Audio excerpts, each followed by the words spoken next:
আচ্ছা, খবরের কাগজে কিছুদিন আগে একটা শব্দ চোখে পড়ল, করোনা যোদ্ধা। এই একটা শব্দের মধ্যে কতগুলো অর্থ, কত আবেগ লুকিয়ে আছে, তাই না? হুম এটা কিভাবে তৈরি হলো? মানে বাংলা ব্যাকরণের কোন জাদুতে দুটো আলাদা শব্দ মিলে এমন একটা শক্তিশালী নতুন ধারণা তৈরি করে? ঠিক এইখানে আজকের আলোচনার আসল মজাটা। এই শব্দ তৈরির পেছনের রহস্যটার নামই হল সমাস। সমাস। হ্যাঁ, এইচএসসি পরীক্ষার জন্য এটা যেমন গুরুত্বপূর্ণ, তেমনি এটা ভাষার এক অসাধারণ শক্তিকেও তুলে ধরে। সমাস শুধু ব্যাকরণের নিয়ম নয়, এটা হলো ভাষার সৃজনশীলতার একটা একটা টুলকিট। একদম। আর আমাদের আজকের আলোচনার লক্ষ্য সেটাই। শুধুমাত্র পরীক্ষার জন্য মুখস্থ করা নয়, বরং সমাসের ভেতরের যুক্তি আর সৌন্দর্যটাকেও বোঝা। ঠিক, যাতে শিক্ষার্থীরা ভয় পেয়ে নয়, বরং আনন্দ নিয়ে এই অধ্যায়টা শেষ করতে পারে। তাহলে চলুন, এই শব্দ তৈরির রহস্যটাকেই আজ উন্মোচন করা যাক। তাহলে একেবারে শুরু থেকে শুরু করি। সমাস শব্দটার মানে কি? এটা ঠিক কি কাজ করে? সমাজ শব্দটা এসেছে সংস্কৃত থেকে। এর সহজ অর্থ হল সংক্ষেপণ বা ছোট করে আনা। সংক্ষেপণ। হ্যাঁ, ভাষাবিজ্ঞানীরা শব্দটাকে ভেঙে দেখিয়েছেন। এটা এসেছে সম মানে একসাথে আর অস মানে রাখা থেকে। এর মূল কাজ হল একাধিক পদকে জুড়ে দিয়ে একটা নতুন শব্দ তৈরি করা। তাতে কি হয়? তাতে বাক্যটা আরও সংক্ষিপ্ত আর শ্রুতিমধুর হয়, অনেকটা কয়েকটি লেগো ব্লক জুড়ে একটা নতুন জিনিস বানানোর মতো। দারুণ অ্যানালগ। তাহলে একটা সমাসকে ব্যবচ্ছেদ করতে গেলে আমাদের কোন কোন অংশগুলো চিনতে হবে? যেমন রাজার পুত্র রাজপুত্র। এই উদাহরণটার কথাই যদি ধরি। খুব ভালো উদাহরণ। এখানে কয়েকটি পরিভাষা বোঝা জরুরি। সমাসের প্রথম অংশ অর্থাৎ রাজার, এর মূল পদটি হল পূর্বপদ। পূর্বপদ মানে রাজা। হ্যাঁ, রাজা। আর শেষের অংশ পুত্র হল পরপদ বা উত্তরপদ। এই দুটো মিলে যে নতুন শব্দটা তৈরি হল রাজপুত্র, তাকে আমরা বলি সমস্ত পদ। আর যে বাক্যটা দিয়ে আমরা পুরো ব্যাপারটা ব্যাখ্যা করলাম, মানে রাজার পুত্র, ওটাকেই তো ব্যাসবাক্য বলে, তাই না? একদম, একে বিগ্রহ বাক্যও বলা হয়। আর এই ব্যাসবাক্যের ভেতরের প্রত্যেকটা পদ, যেমন রাজার আর পুত্র, এদেরকে বলে সমস্যমান পদ। আচ্ছা। এই পাঁচটি অংশ পরিষ্কারভাবে বুঝতে পারলে সমাসের গঠন বোঝাটা অনেক সহজ হয়ে যায়। আমার একটা প্রশ্ন আছে, যেটা অনেক শিক্ষার্থীর মনেই আসে। সন্ধি আর সমাস দুটোই তো শব্দকে ছোট করে, তাহলে এদের মধ্যে মূল পার্থক্যটা কোথায়? এটা একটা খুবই গুরুত্বপূর্ণ প্রশ্ন। পার্থক্যটা মৌলিক। সন্ধি হল ধ্বনির মিলন, অনেকটা কেমিস্ট্রির মতো। ধ্বনির মিলন? হ্যাঁ, যেমন বিদ্যা শব্দের আ ধ্বনি আর আলয় শব্দের আ ধ্বনি মিলে হল বিদ্যালয়। এখানে দুটো সাউন্ড একসাথে মিশে যাচ্ছে, কিন্তু সমাস হল পদের বা অর্থের মিলন। অর্থের মিলন? হ্যাঁ, যা অনেকটা গল্পের মতো। বিদ্যার আলয়, এখানে দুটো আলাদা অর্থবোধক পদ, বিদ্যা এবং আলয়, মিলে একটা সম্পর্ক তৈরি করছে আর কি। আচ্ছা। আর সমাসে সাধারণত পূর্বপদের বিভক্তি, যেমন এখানে র বিভক্তি, লোপ পায়। সন্ধিতে কিন্তু এমনটা হয় না। পরিষ্কার হলো বিষয়টা। তাহলে এবার মূল প্রকারভেদের দিকে যাওয়া যাক। শুনেছি কোন পদের অর্থ প্রধান সেটা ধরতে পারলেই নাকি অর্ধেক যুদ্ধ জয় হয়ে যায়। ঠিক তাই।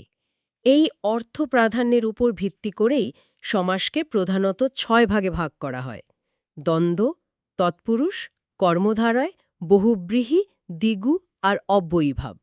তাহলে সবচেয়ে সহজটা দিয়েই শুরু করি, দ্বন্দ্ব সমাস। এখানে তো দুই পদেরই সমান গুরুত্ব থাকে, তাই না? একদম। দ্বন্দ্ব মানেই তো জোড়া বা মিলন। এখানে পূর্বপদ আর পরপদ দুজনেই হিরো। ব্যাসবাক্যে ও, এবং, আর এই শব্দগুলো দিয়ে তাদের জুড়ে দেয়া হয়। যেমন মাতা ও পিতা, মাতা পিতা। হুম। তবে পরীক্ষার এমসিকিউ এর জন্য এর কয়েকটা মজার প্রকারভেদ জানা দরকার। যেমন? যেমন দুটো পদে মিলন বোঝালে তা মিলনার্থক দ্বন্দ্ব। আমরা তো সারাদিনই ব্যবহার করি চা বিস্কুট, দুধ ভাত। ঠিক। আবার দুটো পদের অর্থ উল্টো হলে তা বিপরীতার্থক দ্বন্দ্ব। যেমন আয় ও ব্যয়, আয় ব্যয়, বা ছোট ও বড়, ছোট বড়। আর একটা বিশেষ প্রকার আছে যেটা প্রায়ই পরীক্ষায় আসে, একশেষ দ্বন্দ্ব। আমার মনে আছে, সে, তুমি ও আমি, আমরা। এটা দেখে আমি প্রথমবার বেশ অবাক হয়েছিলাম। এটাও একটা সমাস? হ্যাঁ, এটাই ভাষার মজা। এখানে একাধিক সর্বনাম মিলেমিশে এক হয়ে যায়। আচ্ছা। আরেকটা জরুরি প্রকার হল অলুক দ্বন্দ্ব। অলোক শব্দটার মানে হলো যা লোপ পায় না, অর্থাৎ এখানে পূর্বপদের বিভক্তিটা থেকেই যায়। আচ্ছা, আচ্ছা, যেমন যেমন দুধে ও ভাতে, দুধে ভাতে। দেখুন, দুধে পদের এ বিভক্তিটা কিন্তু সমস্ত পদেও রয়ে গেছে। হুম, বেশ।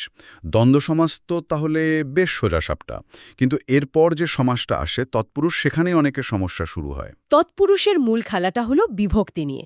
এই সমাসের পরপদের অর্থ প্রধান থাকে, আর পূর্বপদের সঙ্গে লেগে থাকা বিভক্তি চিহ্নটা উধাও হয়ে যায়। আচ্ছা, কোন বিভক্তিটা উধাও হচ্ছে সেটার নামেই সমাসের পরিচয়। একটু ভেঙে বললে ভালো হয়। ধরুন, রথকে দেখা, রথ দেখা। এখানে পূর্বপদ রথের সাথে কে বিভক্তি ছিল, যা দ্বিতীয়া বিভক্তি। সমস্ত পদে সেই কে উধাও হয়ে গেছে, তাই এটা দ্বিতীয়া তৎপুরুষ। হুম, আবার ধরুন, মধু দ্বারা মাখা, মধু মাখা। এখানে দ্বারা মানে তৃতীয়া বিভক্তি লোপ পেয়েছে, তাই এটা তৃতীয়া তৎপুরুষ। তার মানে রাজার পুত্র রাজপুত্র, এখানে লোপ পেয়েছে, তাই এটা ষষ্ঠী তৎপুরুষ। একদম মূল আইডিয়াটা ধরতে পারলেই বাকিগুলো সহজ। আচ্ছা, এই ষষ্ঠী তৎপুরুষের ক্ষেত্রে রাজা থাকলে রাজ হয়ে যায়, পিতা থাকলে পিতৃ হয়, এই ধরনের কিছু বিশেষ নিয়মও তো আছে। ঠিক ধরেছেন, এগুলো কিছু বিশেষ পরিবর্তনের উদাহরণ। তৎপুরুষের আরও দুটো গুরুত্বপূর্ণ প্রকার আছে। একটা হলো নয়ীয় তৎপুরুষ। নৈয়। হ্যাঁ, নয়ীয় মানে না। ব্যাসবাক্যের শুরুতে একটা নাবাচক অব্যয় থাকে, যেমন নো জানা ইজ ইকুয়াল টু অজানা, নো মিল ইজ ইকুয়াল টু অমিল। বুঝেছি। আর অন্যটা? আরেকটা হলো উপপদ তৎপুরুষ।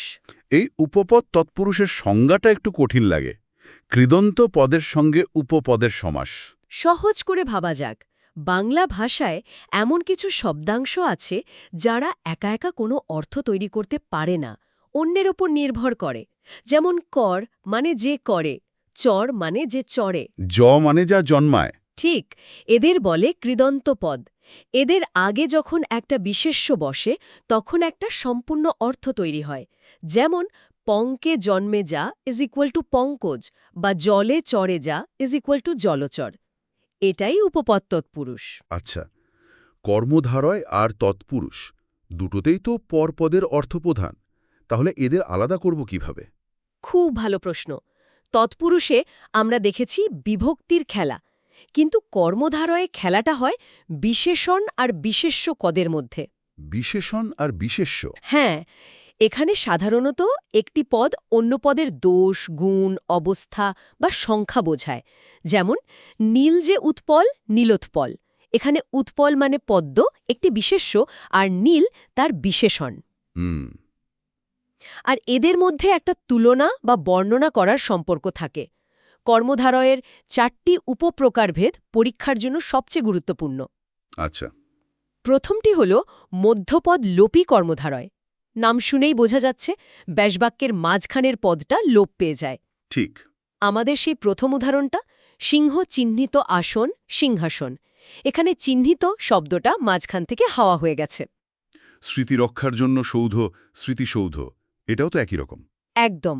আর বাকি তিনটে, উপমান, উপমিত আর রূপক, এগুলো নিয়েই তো আসল বিভ্রান্তিটা তৈরি হয়। চলুন এই ঝড়টা আজকেই খোলা যাক। উপমান কর্মধারয়ে দুটো জিনিসের মধ্যে তুলনা করা হয় এবং তাদের একটা সাধারণ গুণ বা বৈশিষ্ট্য উল্লেখ থাকে। একটা সাধারণ গুণ? হ্যাঁ, যেমন তুষারের ন্যায় শুভ্র, তুষার শুভ্র। এখানে তুষারের সঙ্গে তুলনা করা হচ্ছে, আর তাদের সাধারণ গুণটা হল শুভ্র বা সাদা। আচ্ছা।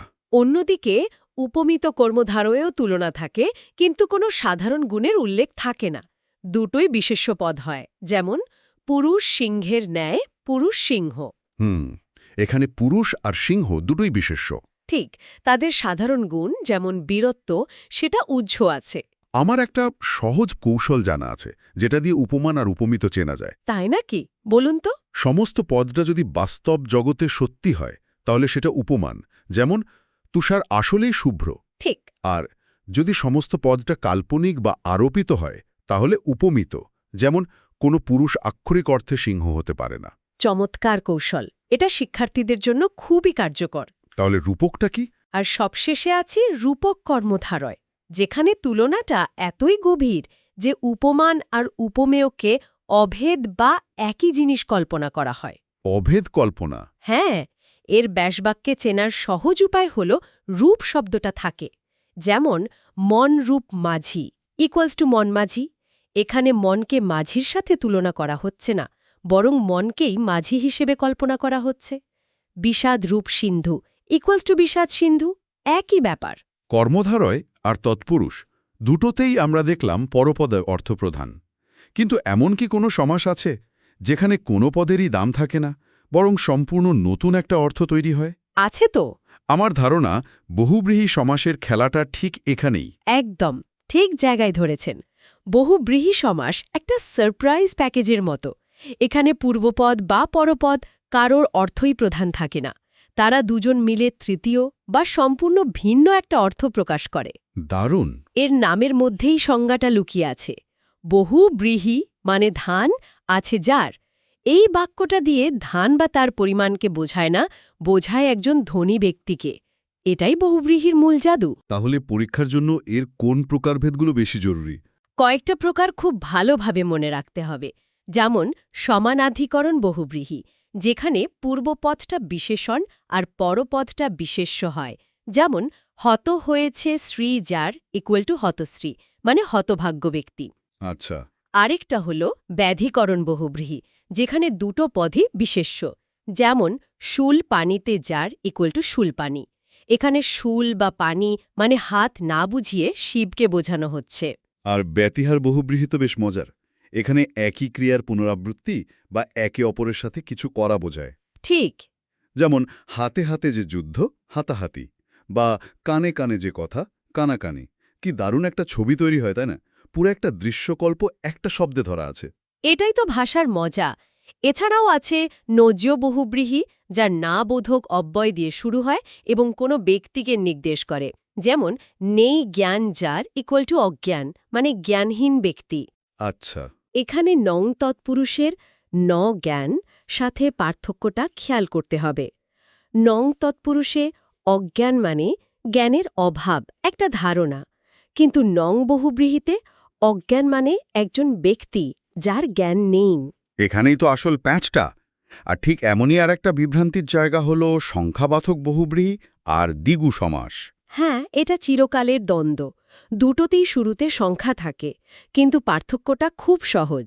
দ্বিগু সমাস সবসময় সমষ্টি বা সমাহার বোঝাবে। সমষ্টি। হ্যাঁ, যেমন ৩ ফলের সমাহার ত্রিফলা, বা চৌরাস্তার সমাহার চৌরাস্তা।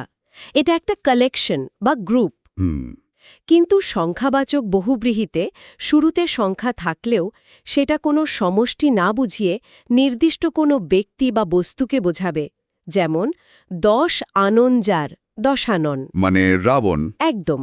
এখানে ১০টা মুখের সমষ্টি নয়, বরং রাবণকে বোঝানো হচ্ছে। পরিষ্কার। তাহলে আমাদের তালিকার শেষ সমাসটি হল অব্যয়ী ভাব। এটা কেমন? অব্যয়ীভাব সমাসে পূর্বপদ হিসেবে একটা অব্যয় থাকে এবং সেই অব্যয়ের অর্থটাই গোটা সমাসের অর্থকে নিয়ন্ত্রণ করে। এখানে অব্যয়ী হল বস। আচ্ছা। এর ব্যাসবাক্যটাও ওই অব্যয়ের অর্থ অনুযায়ী তৈরি হয়। কিছু উদাহরণ দিলে ব্যাপারটা সহজ হবে। অবশ্যই। যেমন উপকূল শব্দটির কথাই ধরুন।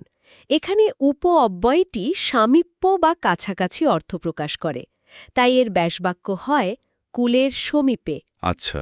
আবার নিরামিষ শব্দটির নির অব্যয়টি অভাব অর্থ প্রকাশ করে, তাই ব্যাসবাক্য হয় আমিষের অভাব। একইভাবে আপাদমস্তকের আ অব্যয়টি পর্যন্ত অর্থ বোঝায়, তাই এর ব্যাসবাক্য হল পা থেকে মাথা পর্যন্ত। পুরো বিষয়গুলো তো বোঝা গেল। এবার আসা যাক পরীক্ষার হলে। শিক্ষার্থীরা সাধারণত কোন কোন জায়গায় হোঁচট খায়? সাধারণ ভুলগুলো কি কি? সবচেয়ে সাধারণ ভুলগুলো আমরা আলোচনার মধ্যেই ছুঁয়ে গেছি। আর একবার গুছিয়ে বলি। হ্যাঁ, সেটা ভালো হয়। সংখ্যাবাচক বহুব্রীহি আর দ্বিগু সমাসের পার্থক্য শুধু মনে রাখতে হবে, ব্যাসবাক্যের সমাহার শব্দটা এলেই সেটা দ্বিগু, আর যদি যার দিয়ে শেষ হয় এবং কোনো ব্যক্তিকে বোঝায় তবে সেটা বহুব্রীহি। ঠিক। দ্বিতীয়ত, উপমান ও উপমিত কর্মধারয়ের পার্থক্য। আপনার বলা সেই সত্য মিথ্যা পরীক্ষাটা প্রয়োগ করলেই ভুল হওয়ার সম্ভাবনা প্রায় শূন্য। ব্যাসবাক্য লেখার ধরনীয় তো ভুল হয়, বিশেষ করে নয় সমাসের ক্ষেত্রে। হ্যাঁ, এটা একটা বড় সমস্যা। নং তৎপুরুষের ব্যাসবাক্যে শুধু ন ব্যবহৃত হয়, যেমন ন মিল সমান অমিল, কিন্তু নং বহুব্রীহির ব্যাসবাক্যটা হয় নেই যার। নেই মিল যার সমান বেমিল। একদম, এই গঠনটা মাথায় রাখতে হবে। আর অলোক সমাসগুলো ভুলে গেলে চলবে না। অলোক মানে যেখানে বিভক্তি লোপ পায় না এবং এটা দ্বন্দ্ব, তৎপুরুষ, বহুব্রীহি ৩ প্রকারই হতে পারে। তাহলে পুরো আলোচনার সারসংক্ষেপ করলে কি দাঁড়ায়? একজন শিক্ষার্থী যখন পরীক্ষার খাতায় একটা সমস্ত পদ দেখবে, যেমন ধরুন উপকূল বা দশানন, তার ভাবনার প্রক্রিয়াটা কি হওয়া উচিত? প্রথম ধাপ হল অর্থটা বোঝা। শব্দটা দিয়ে কি বোঝানো হচ্ছে? কোন পদের অর্থ প্রধান? দশানন শুনে কি দশ বা আননের কথা মাথায় আসে, নাকি রাবণের কথা? রাবণের কথা। যদি নতুন অর্থ আসে তাহলে এটা নিশ্চিতভাবেই বহুব্রীহি। উপকূল শুনে কি কুলের কথা মনে হয়, নাকি কুলের কাছের কোনো জায়গার কথা? এখানে উপ বা কাছের অর্থটাই প্রধান, তাই এটা অব্যয়ভাব। এই প্রথম ধাপটা পার করতে পারলেই অর্ধেক কাজ শেষ। আর তারপর? এরপর প্রকারভেদের সূত্রগুলো মেলানো। বিভক্তি লোপ পেলে তৎপুরুষ, তুলনা বোঝালে কর্মধারয়, সমষ্টি বোঝালে দ্বিগু। তবে সাফল্যের মূল চাবিকাঠি হল প্রচুর উদাহরণ অনুশীলন করা। অনুশীলন। হ্যাঁ, যত বেশি শব্দের ব্যবচ্ছেদ করা যাবে তত দ্রুত আর নির্ভুলভাবে সমাস নির্ণয় করা সম্ভব হবে। পরীক্ষার্থীদের জন্য শেষ একটি কথা। সমাসকে কেবল কিছু কঠিন নিয়মের সমষ্টি না ভেবে এক ধরনের শব্দ ধাঁধা হিসেবে দেখলে কেমন হয়? প্রতিটি সমস্ত পদের ভেতরেই এর ব্যাসবাক্য বা পেছনের গল্পটা লুকিয়ে আছে। সেই গল্পটা খুঁজে বের করার মধ্যেই কিন্তু আসল আনন্দ। একেবারে ঠিক কথা। মুখস্থ করার চেয়ে প্রতিটি গঠনের পেছনের যুক্তিটা বোঝার চেষ্টা করলে তা দীর্ঘস্থায়ী হবে। আর আজকের আলোচনার বাইরেও একটু ভেবে দেখা যেতে পারে, আমরা প্রতিদিন কথা বলার সময় নিজেদের অজান্তেই কত শত সমাসবদ্ধ পদ ব্যবহার করি। তাই তো। হেডলাইন, রাজপথ, ছাত্র সমাজ, ঘর জামাই, এগুলো সবই তো সমাস। চারপাশে শব্দগুলোকে এই নতুন দৃষ্টি দিয়ে দেখার চেষ্টা করলেই দেখবেন পুরো বিষয়টা আরও অনেক জীবন্ত আর আনন্দদায়ক হয়ে উঠেছে। সকলের প্রস্তুতির জন্য শুভকামনা।